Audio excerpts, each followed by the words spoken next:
Fala galera, como vocês sabem, eu e a maioria dos brasileiros somos contra o aborto. Como é que você pode dizer assim que a maioria dos brasileiros? É só você ver aí quem foi o candidato mais votado. É aquele que é contra o aborto e que disse que se dependesse dele, não liberaria o aborto. Ponto. Esse vídeo que vocês vão ver agora é de um canal chamado Defendendo o Evangelho. Vou deixar o link para vocês se inscreverem caso queiram no canal deles. E caso queiram se inscrever no meu canal também, vou deixar o nome para vocês irem no YouTube e dar uma conferida nos outros vídeos que a gente tem lá para vocês. Beleza, minha gente? Forte abraço, o conteúdo está excelente. Assista esse vídeo completo. Forte abraço, Jesus te abençoe.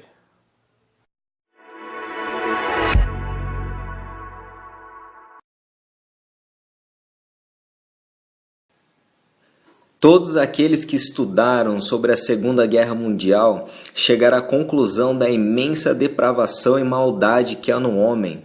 A Segunda Guerra Mundial foi um dos maiores genocídios e barbaridades que o ser humano já presenciou. Meu primeiro contato com imagens reais, documentários, fizeram chegar a uma conclusão: o ser humano é mau. Isso foi crucial para minha crença nas escrituras a respeito da maldade do homem, um ensino vasto que encontramos por toda parte da Bíblia. Não há quem faça o bem, não há nenhum só. Todos aqueles que presenciaram, através de documentários, os campos de concentrações nazistas, como Auschwitz, o maior símbolo do Holocausto, utilizado para prisões em massa de judeus, ficaram chocados com as imagens da crueldade que Hitler promoveu.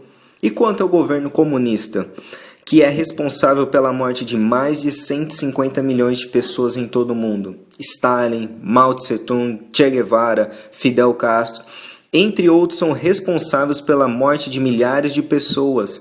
E o que eu fico mais impressionado é que o partido do PT, que se diz democrático, apoia todos esses ditadores, inclusive o recente ditador Nicolás Maduro, que levou a Venezuela ao caos e à falência. Não podemos nos iludir que o Holocausto acabou e ficou enterrado na Segunda Guerra Mundial. Há uma estimativa que são realizados 56 milhões de abortos ao redor do mundo, todos os anos. São mais que 5 holocaustos anualmente. São assassinados a sangue frio milhões de bebês ainda não nascidos. Muitos querem que essa barbaridade seja legalizada. A comunidade científica alega que se encontrarmos uma bactéria ou algum organismo em outro planeta, podemos considerar como uma vida, e muitos desses mesmos cientistas são a favor dessa barbárie, que é o aborto ser efetuado em inúmeras vidas que nem tiveram a chance de escolha. O Ben Shapiro, ele argumenta que nos Estados Unidos, os que são a favor da legalização do aborto, essas pessoas sempre usam exceções como estupro para justificar todos os outros. 99% dos abortos cometidos nos Estados Unidos não tiveram nada a ver com estupro, e sim com sexo irresponsável, conveniência, idade, de não gostar de ser menino ou menina. As pessoas que são a favor do aborto gostam de pegar uma exceção que é o estupro, aquela que mais toca no coração, e dizem: vamos legalizar o aborto em todas as circunstâncias. Eles não estão preocupados com o estupro, eles querem legalizar todas as formas possíveis de aborto. Nós estamos regredindo à época da barbárie de Roma e Esparta, que executava as crianças que nasciam deficientes, arremessando elas de penhascos. A concepção da vida, embora seja ainda matéria de discussão, é consenso geral que a vida começa com a fecundação. A ciência apresenta o fato de que a vida humana inicia com a fecundação e termina com a morte. Desde a concepção, todos os componentes da vida já estão potencialmente presentes para o seu pleno desenvolvimento. É desse óvulo fertilizado que se desenvolve o ser humano pleno, corpo e alma. Na perspectiva bíblica, Deus é o autor da vida, e Ele mesmo é quem forma o nosso interior e nos tece no ventre da nossa mãe. É Deus quem nos forma de maneira assombrosamente maravilhosa. O salmista diz: os meus ossos não te forem cobertos, quando no oculto fui formado e entretecido, como nas profundezas da terra, os teus olhos me viram a substância ainda informe. E no teu livro foram escritos todos os meus dias, cada um deles escrito e determinado, quando nenhum deles havia ainda. A Bíblia fala do ser antes do nascer. Davi diz: eu nasci na iniquidade, e em pecado me concebeu a minha mãe.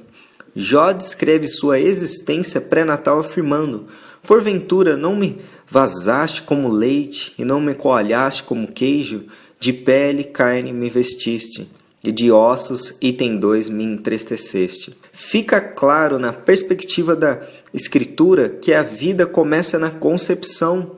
Quando lemos o Novo Testamento, recordamos da passagem referente a João Batista.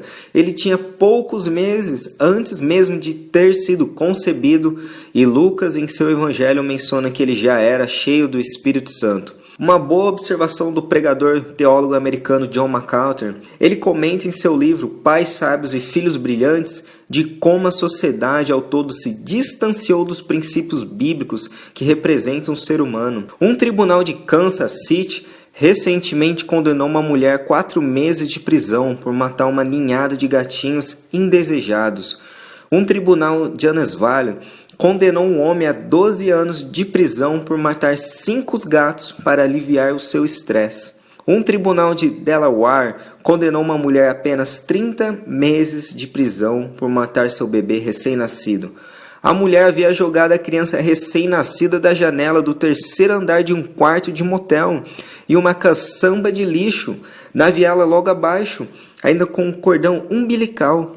Evidências mostram que o bebê estava vivo quando foi arremessado pela janela, mas que morreu devido à exposição ao abandono e a graves fraturas no crânio. A minha indignação é como muitos ditos evangélicos são adeptos e promovedores dessa barbárie que é o aborto. A lei de Deus é enfaticamente clara: não matarás. Deus é o autor da vida e só Ele tem autoridade para tirá-la. A decisão acerca do aborto não pode ser apenas uma discussão restrita à mãe e a seu médico. O direito à vida é um direito sagrado e deve ser amplamente discutido, sobretudo à luz da ética cristã. O aborto é a eliminação de uma vida, é um assassinato. E o mais grave, um assassinato com requintes de crueldade. O aborto é matar um indefeso, incapaz de proteger-se. É tirar uma vida que nem tem sequer o direito de erguer a voz e clamar por socorro. Se os milhões de crianças que não chegaram a nascer pudessem gritar aos ouvidos do mundo, ficaríamos estarrecidos diante dessa barbárie. Ficamos chocados com o Holocausto, onde 6 milhões de judeus foram mortos nos campos de concentração e nos paredões de fuzilamento. O aborto, entretanto, não é menos perverso. O ventre materno, em vez de ser um refúgio da vida, torna-se o corredor da morte. Em vez de ser o berço da proteção, torna-se o patíbulo da tortura. Em vez de ser o reduto mais sagrado do direito à vida, torna-se a arena mais perigosa da morte. O aborto é um crime, com vários agravantes, pois não raro. A criança em formação envenenada, esquartejada e sugada do ventre como uma verruga pestilenta, que comemoraram chorando a aprovação do aborto no país. O Sim obteve uma vitória clara no referendo sobre a liberalização do aborto na Irlanda. A decisão é histórica em um país com fortes raízes católicas. Dos 2.100.000 votantes, 66,4% se mostraram favoráveis a revogar a 8ª emenda à Constituição, que proibia a interrupção voluntária da gestação. Uma reforma de 2013 já permitia o procedimento em caso de risco de morte para a gestante. Em 1983, 841 mil pessoas votaram para inserir a 8ª emenda em nossa Constituição. Em 2018, 1.400.000 votaram para removê-la em quase todos os círculos eleitorais. Não estamos em um país dividido. Depois de confirmados os resultados, o próximo passo será a redação de um projeto de lei pelo governo. O texto deve autorizar o procedimento durante as 12 primeiras semanas de gestação e até as 24 semanas por motivos de saúde. O objetivo é conseguir a aprovação antes do fim do ano no parlamento. Os resultados foram divulgados no Castelo de Dublin, 3 anos depois da legalização do casamento homossexual. Eu gosto muito da citação do nosso amado irmão Paul Washer. Você ama judeus? Então você deve odiar o Holocausto. Você ama negros? Então você deve odiar a escravidão. Você ama bebês? Então você deve odiar o aborto. Que Deus tenha piedade daqueles que legislam. Que Deus tenha compaixão daqueles que favorecem ou praticam tamanha crueldade.